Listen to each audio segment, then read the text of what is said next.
AI cartoon hub channel को like करें, subscribe करें और शेयर करें। नीचे बेल आइकन को दबाएं।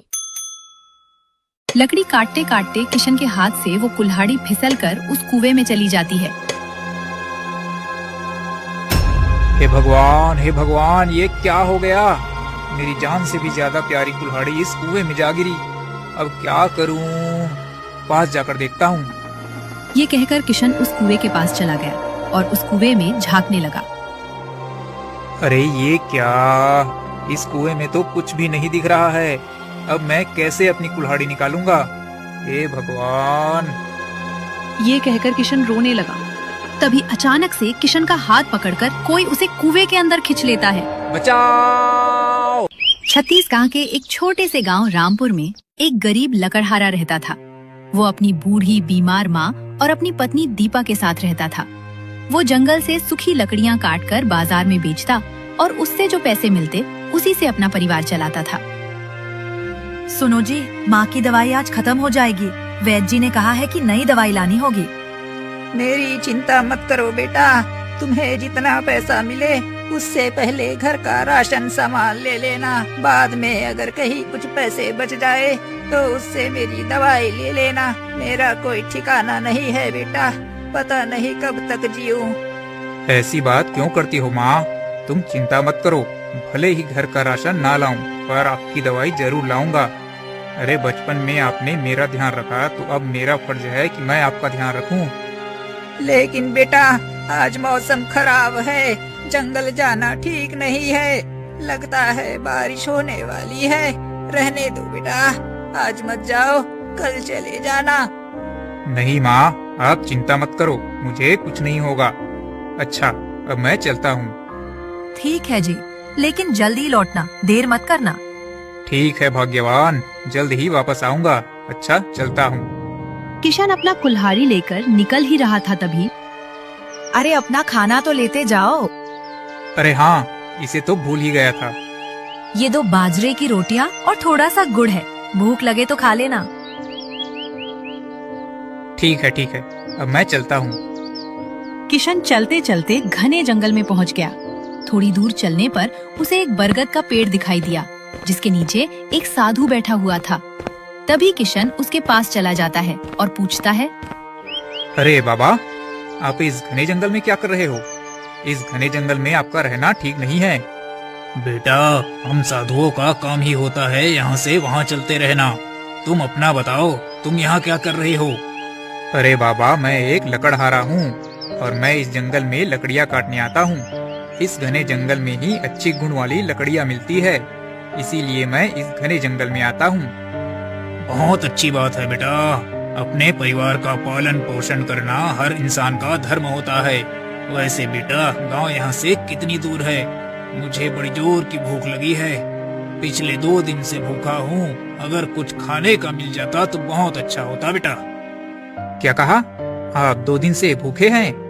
ये आपने पहले क्यों नहीं बताया? मेरी पत्नी ने मेरे लिए 2 बाजरे की रोटी बनाई है और साथ में कुछ गुड़ भी है। ये आप खा लीजिए, आपकी भूख शांत हो जाएगी। लीजिए। नहीं बेटा, तुम्हारी पत्नी ने तुम्हारे लिए प्यार से बनाया है, मैं इसे नहीं खा सकता। इस खाने पर सिर्फ तुम्हारा अधिकार है। देखो बाबा, इस वक्त इस रोटी की जरूरत आपको है। आपने 2 दिन से कुछ नहीं खाया है। ये आप मेरी तरफ से भेंट समझकर रख लीजिए, इससे मेरी पत्नी भी बहुत खुश होगी। पर बेटा, अगर मैंने ये रोटी खा ली तो तुम क्या खाओगे? तुम भी तो इंसान हो, भूख तो तुम्हें भी लगती होगी। बाबा, अभी मैं जवान हूँ, मुझे तो भूखा रहने की आदत सी हो गई है, गरीब जो हूँ। अच्छा ठीक है बेटा, तुम इतना कह रहे हो तो मैं ये रोटी खा लेता हूँ। इस घोर कलयुग में तुम्हारे जैसा इंसान देखकर मैं अचंभे में हूँ कि इस घोर कलयुग में तुम्हारे जैसा दयावान इंसान भी रहता है। मैं तुम्हारे इस व्यवहार से बहुत प्रसन्न हूँ और मैं तुम्हें इन सब के बदले कुछ देना चाहता हूँ। मांगो, क्या मांगते हो तुम? जो मांगोगे वो दूंगा। नहीं, मुझे कुछ नहीं चाहिए। अच्छा बाबा, अब मैं चलता हूँ। ये कहकर किशन जंगल में आगे बढ़ गया। तुमने मुझसे भले ही कुछ न लिया हो, लेकिन मैं तुम्हें आशीर्वाद देता हूँ, तुम जरूर कुछ ही समय में बहुत धनवान बनोगे। अच्छी लकड़ी कहाँ मिलेगी? किशन ये सोच ही रहा था, तभी उसे एक विचित्र कुआं दिखाई देता है और उस कुआं के पास सूखी लकड़ियां पड़ी हुई थी। ये देखकर किशन खुश हो जाता है। अरे वाह, उस कुएं के पास तो एक बड़ा पेड़ गिरा हुआ है और इस पेड़ की लकड़ियां भी काफी अच्छे दामों में बिकेगी।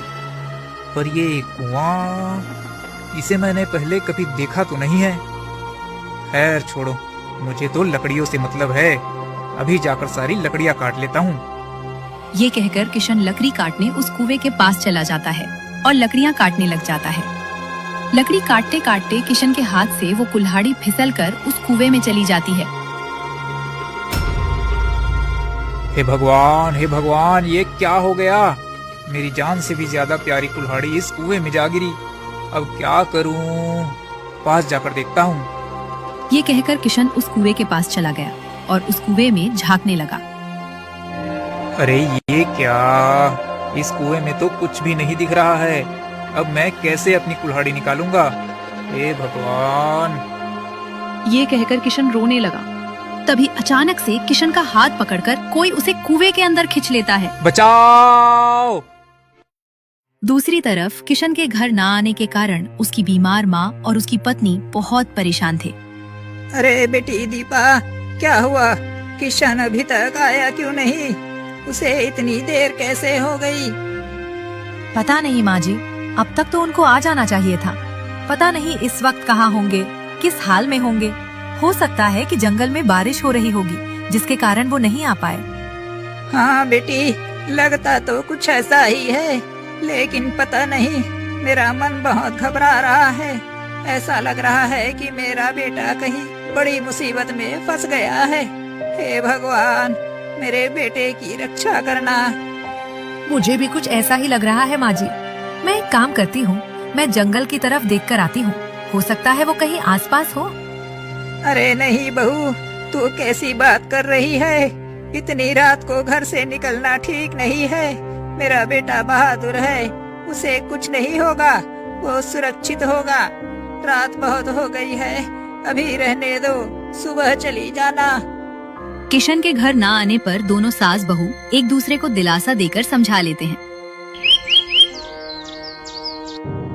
माँ जी, मैं जंगल से उन्हें ढूंढ कर आ रही हूँ।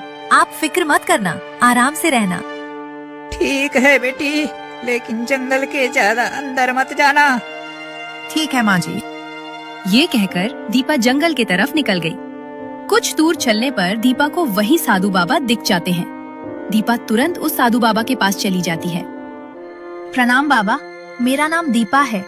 क्या आपने जंगल में किसी लकड़हारे को देखा है? दरअसल वो मेरे पति है और कल वो लकड़ियाँ काटने घर से निकले थे और अभी तक घर नहीं लौटे। बोलकर निकले थे कि जल्द ही आऊंगा, लेकिन वो अभी तक नहीं आए। बाबा, कृपया बताइए, क्या आपने उन्हें की देखा है? शांत शांत शांत हो जाओ बेटी, इतना घबराओ मत। हाँ, मैंने एक लकड़हारे को देखा था। मैं बहुत भूखा था तो उसने मुझे अपना खाना भी दे दिया। वो बहुत नेक लड़का था, वह मुझे खाना खिलाकर आगे बढ़ गया। लेकिन तुम कह रही हो कि वो घर नहीं आया, ये तो बड़ी हैरानी वाली बात है। आप तो बाबा है, कृपा कीजिए। बाबा, आपके पास तो शक्तियाँ होगी। मैं विनती करती हूँ बाबा आपसे, कैसे भी करके बताइए कि मेरे पति इस वक्त कहाँ है और किस हाल में है। ठीक है बेटी, मैं अभी देखता हूँ कि वो कहाँ है। इतना कहकर वो बाबा अपनी आंख बंद करके देखता है कि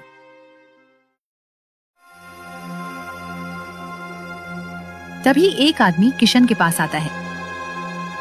सुन, आज तेरा फैसला हो ही जाएगा। सरदार कुछ ही देर में यहाँ पर आएंगे। किशन को कुछ भी समझ नहीं आ रहा था कि वो कहाँ है और उसके साथ क्या हो रहा है और वो आदमी कौन है।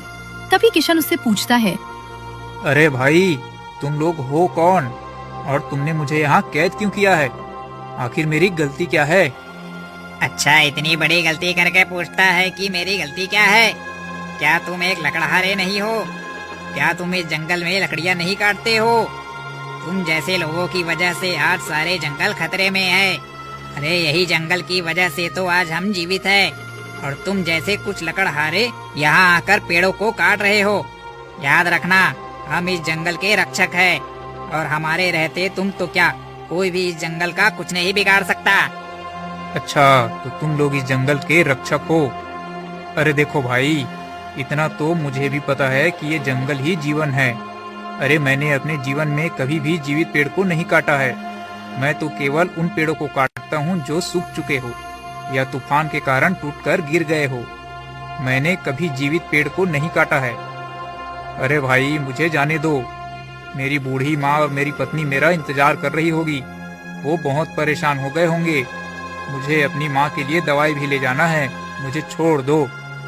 तुम गाँव वाले दिखते तो भोले हो, लेकिन तुम्हारे अंदर चालाकी कूट कूट कर भरी है। तुम्हारा फैसला तो सरदार ही करेंगे। हाँ। दरअसल किशन को कबीले वालों ने बंदी बना लिया था, जो कि उस कुएं के अंदर ही अपनी दुनिया बनाकर रहते थे, जिससे कोई भी उनको जान ना पाए। वो लोग जंगल की रक्षा करते थे और किशन एक लकड़हारा था जो कि जंगल से लकड़ियां कटता था। इसीलिए उन्होंने किशन को बंदी बना लिया था। कुछ देर में एक आदमी आकर किशन को अपने सरदार के पास ले जाता है।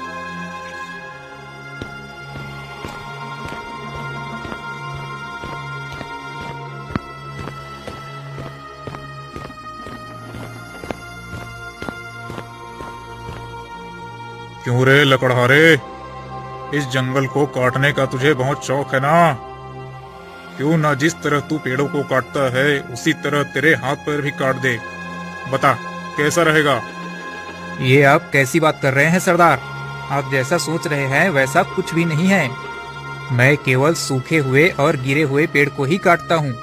मैं भला इस जंगल को नुकसान क्यों पहुँचाऊंगा? मैं विनती करता हूँ, मुझे छोड़ दो। मैंने कुछ नहीं किया है।